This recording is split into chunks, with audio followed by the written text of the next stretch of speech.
everyone. Welcome to Rock Springs Worship Center on the go. Hello. I know right now you can't really see us because we're in the dark, but we have to keep the dark in the car so Pastor can focus on these icy roads. But it's not a reason not to have a service. So let's jump right in. Let's worship God, and then I have a short message for you.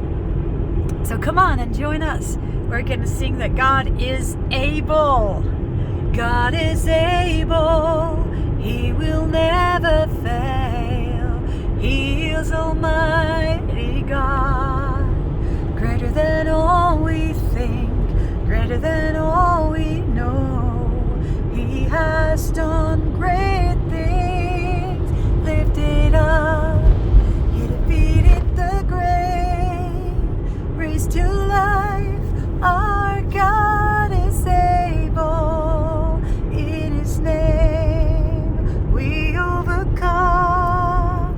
For the Lord our God is able.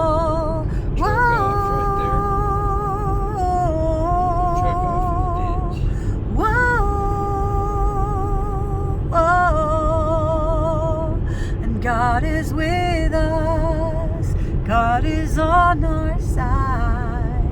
He will make a way. Far above all we know, far above all we hope. He has done great things. Lifted up, He defeated the grave. Raised to life. Our God is able. In His name we overcome. For the Lord our God is able. Whoa,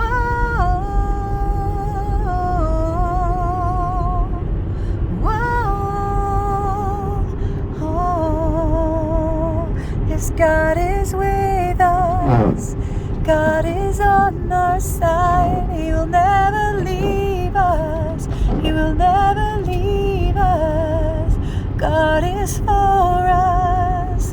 He has open arms. He will never fail us.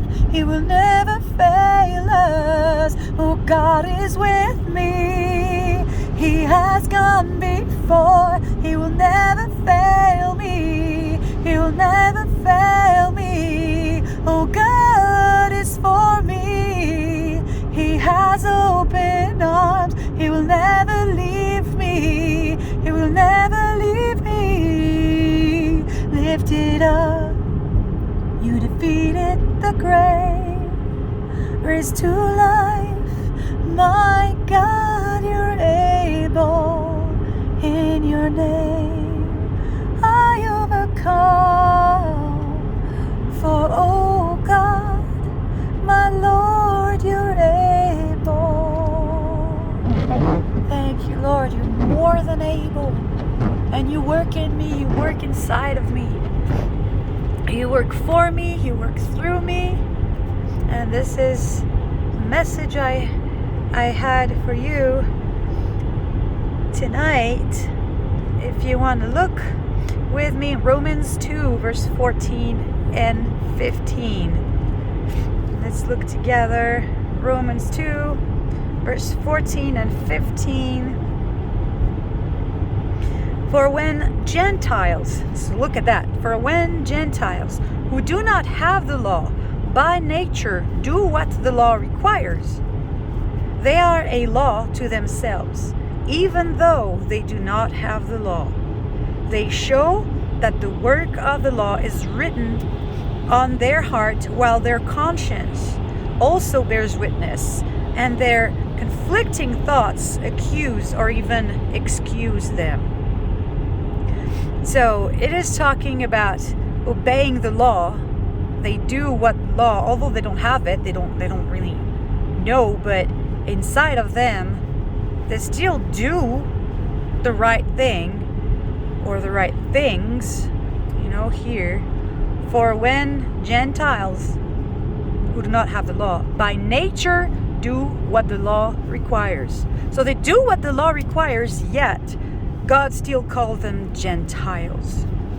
And let's go still in Romans 2. Let's go to 17 and through 19. But if you call yourself a Jew and rely on the law and boast in God and know His will and approve that is excellent, because you are instructed from the law, and if you are sure that you yourself are a guide to the blind, a light to those who are in the darkness, an instructor of the foolish, a teacher of children, having in the law the embodiment of knowledge and truth, you then who teach others, do you not teach yourself? While you preach against stealing, do you steal?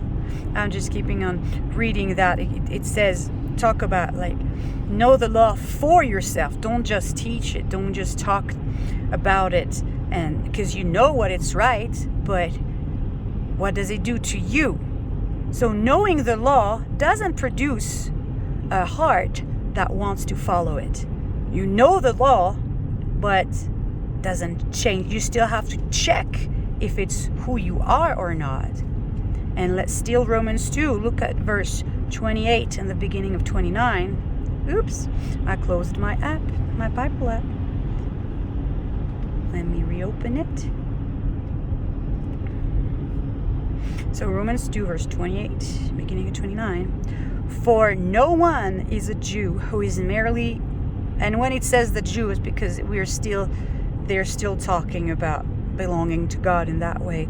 For no one is a Jew who is merely one outwardly, nor is circumcision outward and physical, but a Jew is one inwardly.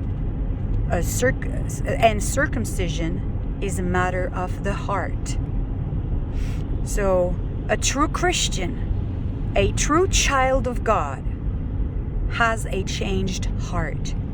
And we saw it only comes through the Spirit of God. Look at John 6, verse 63. John 6, verse 63.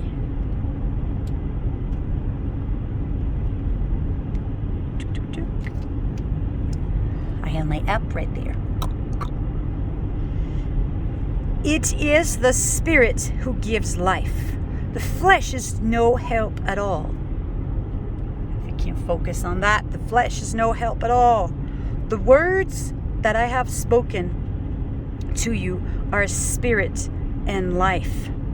And Philippians 2:13 says, for it is God who works in you, both the willing and the doing, for His good pleasure. The Spirit, these two verses put together, or actually Romans 2. Some more truckers upside down. Is there more truckers upside down right there? Yeah, See you right guys? Oh yeah. Look at that. There's like 3 or 4 of them over here. Thankfully, they're all upright. There's one now. Ooh, this one is not upright. Oh, thank you, Lord, that you protect them. Yeah, he's like in a bad predicament there. Yeah, but I think he's okay. He's standing out. Oh, he's standing. Yes, thank you, Lord. Woo! So, these two chapters, let's say, Romans 2, and then what we read in John 6:63 and Philippians 2:13, it's two opposite things. It's the human efforts in Romans 2. Oh, you know the law, you do it, you even teach it. And then it's the Spirit of God. The Spirit that makes a difference. And what I wanted to tell you is God alone creates you anew. God alone can produce a change of nature in you. God alone can make you God-like again. God in us creates a change of heart. And then that change of heart has to work for us. We have to work this out because our thoughts need to be lined up. Our emotions need to be lined up. Our will needs to be lined up are our new identity. But as we read in Philippians, he works the willing and the doing. If we let him do it by applying ourselves We have to let him do more it. Trucks piled up. More over there. trucks piled up. So in Ephesians 2:10, you can read it and go back and read Romans 2 verse 29. If you don't line up your thoughts, emotions, and actions on your true nature, it's such a waste of time for you, and you're missing out so much of the good plan that God has for you. You're missing out so much. And you're not praising him. That's really wasteful and let's call it stupid. But it doesn't change your true nature and identity. It is always yours. It is still yours. And as soon as you let God work in you and through you by just doing what you already know to do, step by step, then you become on the outside more and more of who you really are inside. And that is bringing heaven on earth. That is letting the will of God be done in your life. So have a good evening or whatever time it is when you watch this. And we say goodbye. Goodbye. Good night. I'm focusing driving on these icy, slicky roads. Yay.